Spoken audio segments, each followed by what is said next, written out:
Praise the Lord. सबको प्यार भरी जैमसी की मैं एक बार फिर से अपने यूट्यूब चैनल पवित्र आत्मा की आवाज़ में आप सभी परिवारों का स्वागत करती हूँ। मेरे प्रिय भाई बहनों, आज का जो टॉपिक लेके आई हूँ पवित्र वचन में से वो है शारीरिक कामों पर नियंत्रण रखें। जी हाँ, वचन क्या कहता है इसके विषय में आइए पढ़ते हैं। 2 तिमोथियस 2 अध्याय उसकी 22 आयत में क्या लिखा है। जवानी की अभिलाषाओं से भाग और जो शुद्ध मन से प्रभु का नाम लेते हैं उनके साथ धर्म और विश्वास और प्रेम और मेल मिलाप का पीछा कर। जहां पर वचन कहता है जवानी की अभिलाषाओं से भाग, हालेलुया। जैसे प्रभु यीशु मसीह ने कहा कि जीवन का मूल स्रोत मन से निकलता है। हमें सबसे अधिक अपने मन की चौकसी करनी है। गलत अभिलाषाएं मन में आती हैं, हालेलुया। तो मेरे प्रिय भाई बहनों, जब हमें जवानी की अभिलाषाओं से वचन कहता है बाहर निकल, तो हमें निकलना है। क्या है अभिलाषाएं? बुरा देखना, बुरी चीज करना, हालेलुया। शरीर पर कंट्रोल ना रखना, हालेलुया। जो चीजें हमारी अभिलाषाएं बनी हैं वही हमें पाप में गिराती हैं। जब हम पाप में गिरते हैं हम परमेश्वर की आज्ञा को तोड़ देते हैं, हालेलुया। तो मेरे प्रिय भाई बहनों, जब आज्ञा टूटती है तो ही शैतान को मौका मिलता है हमारे जीवन में आने का और सब चीजों को अस्त और व्यस्त करने का, हालेलुया। सब चीजें अपनी जगह पर फिर नहीं रहती। क्यों? क्योंकि हमने कंट्रोल नहीं किया। किसके ऊपर? अपनी अभिलाषाओं के ऊपर, अपने जीवन के मन के विचारों के ऊपर हमने वह होने दिया। इसलिए हम विपत्ति में पड़े हैं, इसलिए हम दुविधा में पड़े हैं। क्योंकि जो परमेश्वर के कहने में रहता है मेरे प्रिय भाई बहनों, उसके ऊपर परमेश्वर का वाड़ा रहता है। शैतान उसे छू नहीं सकता, हालेलुया। जो परमेश्वर के वचन के अनुसार अपने जीवन को जी रहा है, जो वचन के साथ अपने आप को ढाल रहा है, उसके ऊपर शैतान प्रभुता नहीं कर सकता। वचन कहता है जवानी की अभिलाषाओं से भाग और ऐसे लोगों से मिल जो अच्छे हैं, जो क्या लिखा है इसमें, जो शुद्ध मन से प्रभु से मिले हुए हैं, जिनके मन शुद्ध है।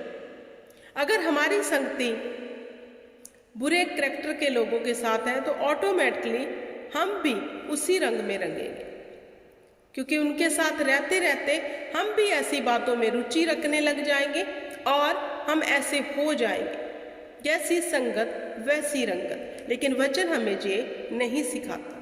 पूरी दीनताई के साथ प्रभु के समीप जाना है। आगे वचन हम पढ़ते हैं, यही 2 तिमोथियस उसका 3 अध्याय 1 से लेकर मैं 6 तक पढ़ूंगी।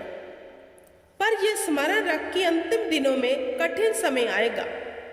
जो अंत का समय चल रहा है मेरे प्रिय भाई बहनों, तो कठिन समय आएगा। शैतान बहुत सी बातों में हमें भरमाएगा। अगर हमारे अंदर परमेश्वर के वचन ने जड़ पकड़ी हुई है तो हम भरमाए नहीं जाएंगे। जिनकी जड़ें खोखली है, जो वचन की गहराई को नहीं समझते, वचन को मनन नहीं करते, वे भरमाए जाएंगे अंतिम दिनों में, इन्हीं दिनों में, हालेलुया। क्योंकि मनुष्य स्वार्थी, लोभी, ढींग मार, अभिमानी, निंदक, माता पिता की आज्ञा टालने वाला, कृत्य धन, अपवित्र, दया रहित, क्षमा रहित, दोष लगाने वाला, असंयमी, कठोर, भले का बैरी, हालेलुया। अंतिम दिनों में ऐसे हो जाएगा मनुष्य, क्योंकि वो भरमाए जाएंगे जो परमेश्वर के वचन की चौकसी नहीं करते। तो कैसे लोगों से परमेश्वर ने कहा तुम्हें दूर भी रहना है और अपने मन में भी ये विचार नहीं लेके आना। मनुष्य स्वार्थी हो जाएगा, सिर्फ अपने लिए सोचेगा। मनुष्य लोभी बनेगा, बने हुए हैं लोभी, धन का लोभ है। चाहे वह धन पाप की कमाई से क्यों ना आना हो, हेरा फेरी से क्यों ना आना हो, उनके मन में शैतान ने लोभ डाला हुआ है और वह ऐसा धन कमा के लेके आते हैं। ढींग मार, बड़ी बड़ी बातें करना, ढींगे मारना। जैसे कहते हैं ना, जो खाली बर्तन है वो खटकता है, भरा हुआ कभी नहीं खटकता। हालेलुया। जो परमेश्वर के वचन से भरे होंगे वे बुद्धि की चाल चलेंगे। हालेलुया।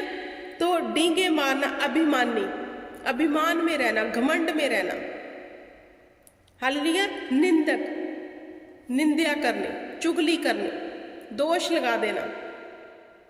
हालेलुया।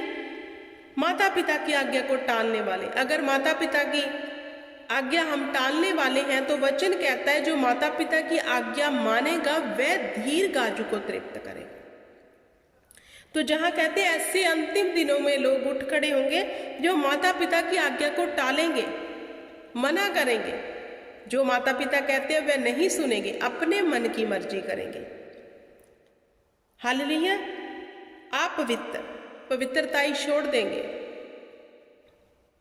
दया रहित हो जाएंगे, किसी पर उनको दया नहीं आएगी। क्षमा रहित, दोष लगाने वाले हो जाएंगे, ना किसी को क्षमा करेंगे। हालेलुया। और दोष लगाएंगे। तो मेरे प्रिय भाई बहनों, जितने भी मैंने वचन दिए हैं, पढ़ाए हैं, ये सब शरीर की बातें हैं। तो शरीर के कामों पर नियंत्रण रखने के लिए ना तो हमें स्वार्थी बनना है, ना हमें लोभी बनना है, ना ढींग मारना, अभिमानी, ना निंदक, ना माता पिता की आज्ञा अनाज्ञाकारी, ना कृत्य धन, ना अपवित्र, ना दया रहते, ना क्षमा रहते, ना दोष लगाने वाले। जे इनमें से कोई भी बात अगर हमारे जीवन में है तो हम शरीर पर नियंत्रण नहीं रख रहे, क्योंकि ये सब बातें शरीर में आती हैं, मन में। हम स्वार्थी बन जाते, अपना ही फायदा सोचते हैं, हम निंदा करते हैं, चुगली करते हैं क्योंकि हमें अच्छा लगता है। शरीर हमसे ये सब करवाता है, हमारी ज्ञान इंद्रियों के द्वारा हम ये सब करते हैं। बोलते हैं मुंह से दोष लगाने के लिए तो इस ज्ञान इंद्री को इस्तेमाल कर रहे हैं, बुरा सुन रहे हैं तो कान की ज्ञान इंद्री को इस्तेमाल कर रहे हैं, बुरा देख रहे हैं तो आँख की ज्ञान इंद्री को इस्तेमाल कर रहे हैं, पाप में हाथ पड़े हैं तो इनको हम इस्तेमाल कर रहे हैं। तो शरीर के ऊपर ही हमें नियंत्रण रखना है ताकि परमेश्वर का आत्मा हमें चला सके। जिन मनुष्यों का अपने शरीर के ऊपर नियंत्रण नहीं है, कुछ भी बोलते हैं, कुछ भी देखते हैं, कुछ भी सुनते हैं, कुछ भी करते हैं, उनको परमेश्वर का आत्मा कभी चला नहीं सकता। इसलिए उनके जीवन में डिले है, उनके जीवन में शर्मिंदगी है, उनके जीवन में घटी है, बीमारियां हैं, क्योंकि उन्होंने अपने शरीर के ऊपर नियंत्रण नहीं रखा हुआ। अगर दोष लगाने वाले बैठे हैं तो वह भी उनके साथ बैठकर ऐसे ही दोष लगाएंगे, क्योंकि उनका अपने शरीर के ऊपर नियंत्रण नहीं है, क्योंकि वचन ने जड़ नहीं पकड़ा। हालेलुया। आगे कहता है वचन, विश्वासघाती, ढीठ, घमंडी और परमेश्वर के नहीं वरण सुख विलास के चाहने वाले होंगे। परमेश्वर को चाहने वाले नहीं होंगे, ढीठ हो जाएंगे, वचन सुनेंगे लेकिन उसके अनुसार नहीं चलेंगे, वो ढीठ बन जाएंगे, उनका मन उनको कठोर करके रखेगा, क्योंकि उनका अपने मन के ऊपर नियंत्रण नहीं है। वो परमेश्वर से प्यार करने वाले फिर नहीं होंगे। तो मेरे प्रिय भाई बहनों, अगर हम ये बातें कर रहे हैं तो हमारे शरीर के ऊपर हमारा कंट्रोल नहीं है, जिसके कारण हम परमेश्वर की आशीष, बरकत, चंगियाई, हालेलुया, उसकी सामर्थ का स्वाद नहीं चख रहे। यही कारण है। अगर इनमें से कोई भी बात आपके जीवन में है, आज ही निकाल दो, आज ही परमेश्वर के आगे प्रार्थना करो, दीन होके जाओ कि खुदा मुझ में जितनी भी बुरी बातें हैं मेरे से दूर कर दे, मैं क्लीन होना चाहता हूँ, मुझे बुद्धि दे, समझ दे। आगे 6 में क्या लिखा है, इन्हीं में से वह लोग हैं जो घरों में दबे पांव घुस आते हैं और उन स्त्रियों को वश में कर लेते हैं जो पाप से दबी और हर प्रकार की अभिलाषाओं के वश में है। हालेलुया। ऐसे लोग घरों में घुसते हैं, शैतान ऐसे ही हमारे जीवन में आता है और हमसे पाप करवाता है। हालेलुया। कौन लोग पाप को बढ़ावा देते हैं, जिनका अपने शरीर के ऊपर कंट्रोल नहीं है। यूसुफ की स्टोरी पढ़ी होगी। पाप उसके द्वार पर था,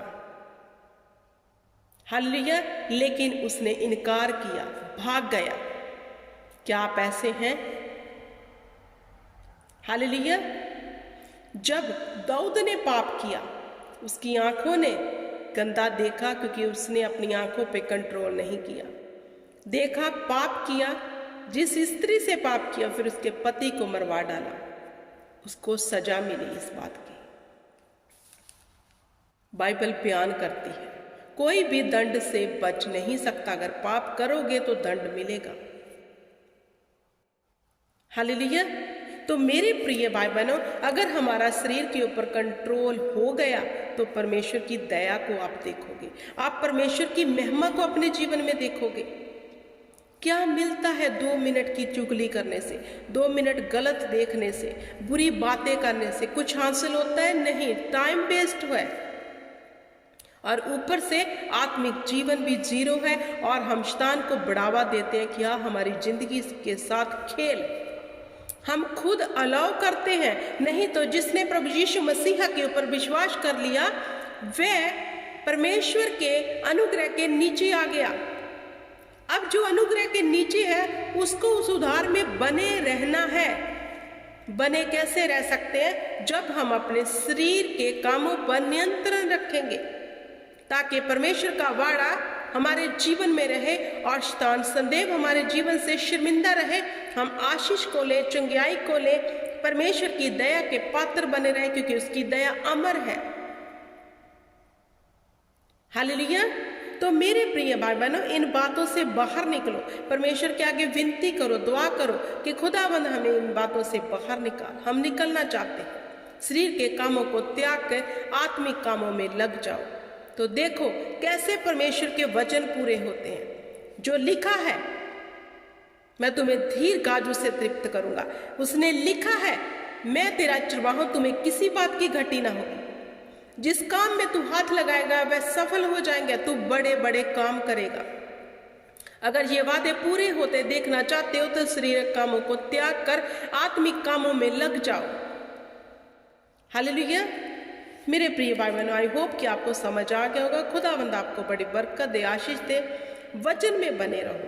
परमेश्वर का वचन ही हमें छुड़ाता है। जय मसीह।